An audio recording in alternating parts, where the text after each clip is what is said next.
one of the fascinations, and I'll show this to you, is I had an older brother killed in World War II, and one of the Life magazines a year later had published the names of all the fellows from Philadelphia that lost their lives, well, everybody in the entire country. So his name appeared in that magazine, and my sister was a little bit younger, would always subscribe to Time magazine and Life, so growing up I always would go through them and save them, and so I guess my desire to kind of reach back to my older brother is the reason why I guess I'm so connected to the older magazines, the 20s and the 30s. So it's a nice, especially today, things are just a little off the wall. Mm-hmm. So when you see the magazines, it brings back a much calmer and pleasant time in our lives.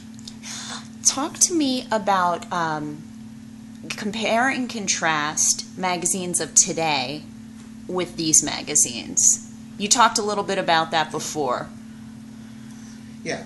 Are we running? Yep. Well, all you have to do is just look at the covers, and we'll get a chance to look at those way back when.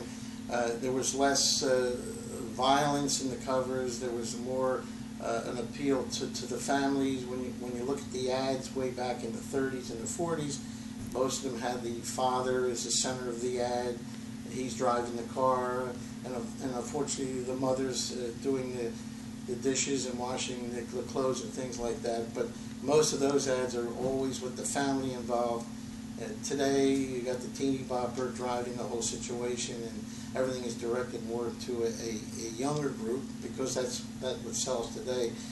The articles before were more in depth and to the point, only because TV didn't exist. So 60 Minutes or 20/20 does what the magazines used to do. And the magazine covers themselves are quite riveting. They were all designed. It took weeks to pick out a certain cover they wanted to use. And when you see these on the walls, you'll just be magnetized at how you're drawn to staring at them. So a lot went into them, and unfortunately it's all lost, what's in these magazines.